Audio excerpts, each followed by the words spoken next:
Jeffreys Bay, 2015. Jeffreys Bay, South Africa, July 19, 2015. It was the final of the J-Bay Open, one of the biggest events in professional surfing. Three-time world champion Mick Fanning sat on his board, waiting for a wave. Millions were watching live.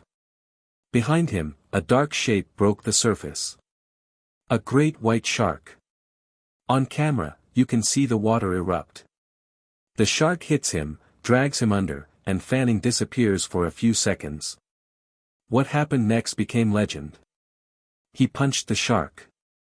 He kicked. He fought back. His leash snapped. And that may have saved his life. Jet skis raced in. The other finalist, Julian Wilson, paddled toward the danger instead of away from it. Fanning was pulled out of the water. Not a scratch on him. The final was cancelled. No result. No winner. For the first time, a sporting event was stopped because of a shark. The footage was seen hundreds of millions of times. It turned an ordinary surf contest into the most famous shark encounter ever broadcast. And Mick Fanning had survived something almost no one ever does. A great white heading with the whole world watching. The Jersey Shore attacks, 1916. The Jersey Shore, July 1916, New Jersey, United States. It was a brutal summer. A heat wave pushed thousands of people into the cool Atlantic water. Nobody was afraid of sharks. Back then, most scientists believed a shark would never attack a human on purpose. They were wrong. Over 12 days, a single shark moved up the coastline, striking again and again. 5 attacks, 4 people dead. The first victim was a young man swimming after dark. Then another days later at a different beach. But the most shocking part came next. The shark moved 11 miles inland up a freshwater creek into a small town called Matawan. It attacked children in water less than 4 feet deep. A 12-year-old boy was taken in front of his friends. A man who jumped in to save him was killed, too. The whole country panicked. Beach towns closed their shores. The president was informed. Hunting parties searched the coast for days. A shark was eventually caught nearby with human remains inside it. The attack stopped. Decades later, a writer read about 1916 and wrote a novel. He called it Jaws. 12 days, 1 animal, and the fear never left. USS Indianapolis, 1945. The Pacific Ocean. July 30, 1945. The USS Indianapolis had just completed a top-secret mission delivering parts of the atomic bomb that would be dropped on Hiroshima. On its way back in the dark, a Japanese submarine fired 2 torpedoes. The ship sank in 12 minutes. Around 1,200 men were aboard.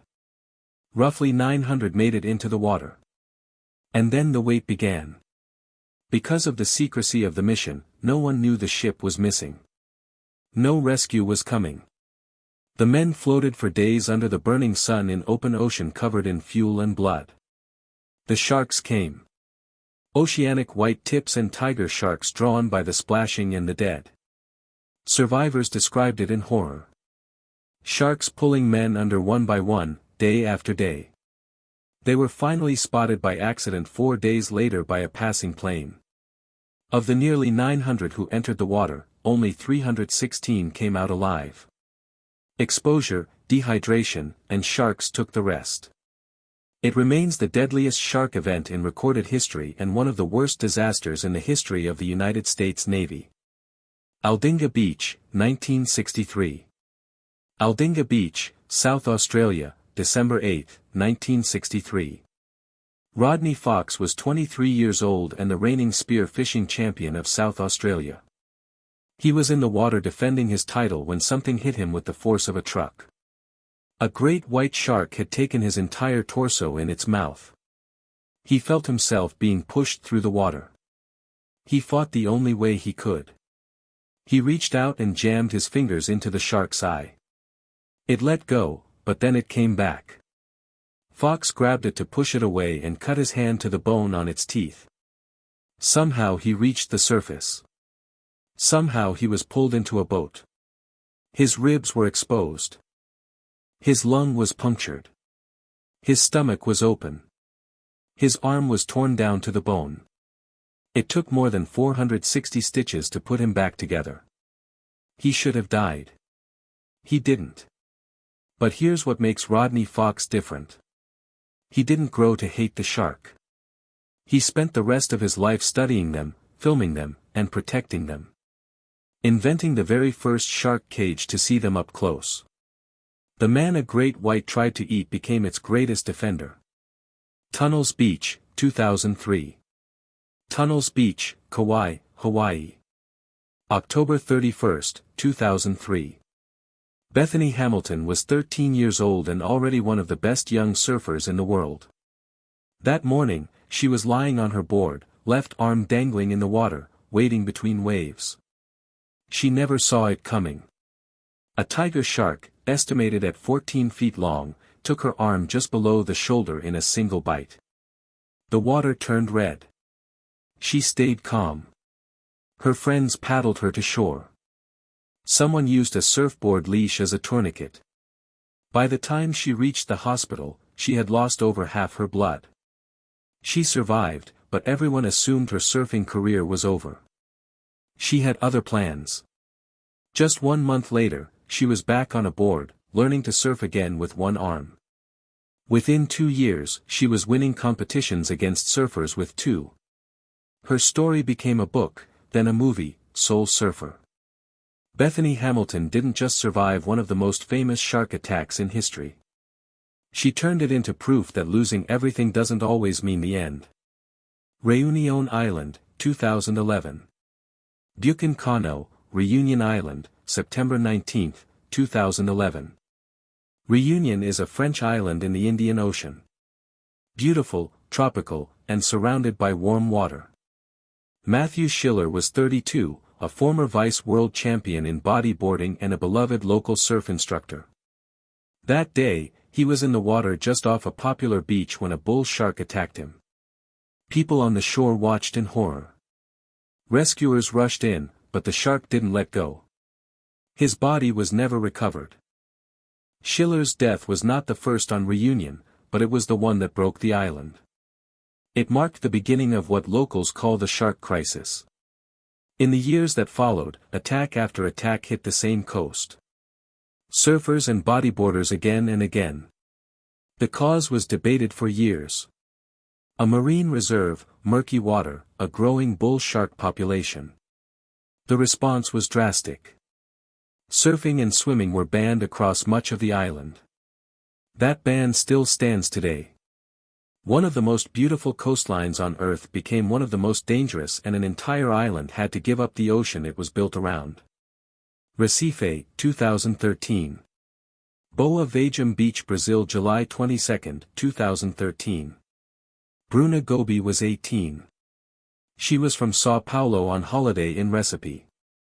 She was standing in shallow water less than 20 meters from the sand where families set up umbrellas and tourists take photos. A bull shark attacked. It took part of her left leg. She did not survive her injuries. She died on an ordinary beach in an ordinary moment in front of an ordinary crowd. But Bruna's death wasn't random.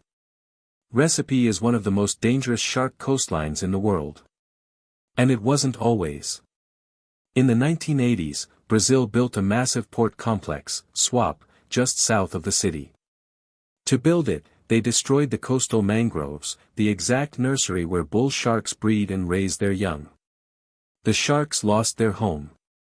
They moved toward the city's beaches drawn by polluted rivers carrying food into the sea. In 1992, the attacks began. They never stopped. The port still operates.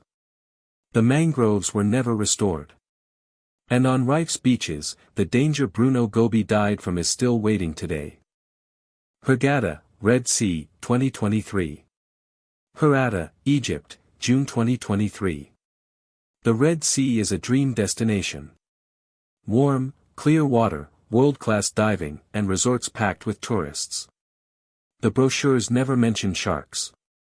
That June, a young man swam just off a beach near Hurghada. A tiger shark appeared. What happened next was filmed by people on the shore. The footage spread around the world within hours. His own father was nearby and could do nothing. He did not survive. Egyptian authorities closed the beaches, searched the water, and caught a shark soon after, but the question stayed. Why was a tiger shark hunting that close to shore? Experts pointed to familiar causes. Overfishing pulling sharks toward the coast, boats dumping waste into the water, and tourists feeding wildlife they were told never to touch. The Red Sea attacks are rare, but when they happen in the last place anyone expects. Crystal clear water, steps from a resort. From a live surf final in South Africa to a torpedoed warship in the Pacific to a beach in Egypt, the ocean has never really been ours. We're just visitors in it.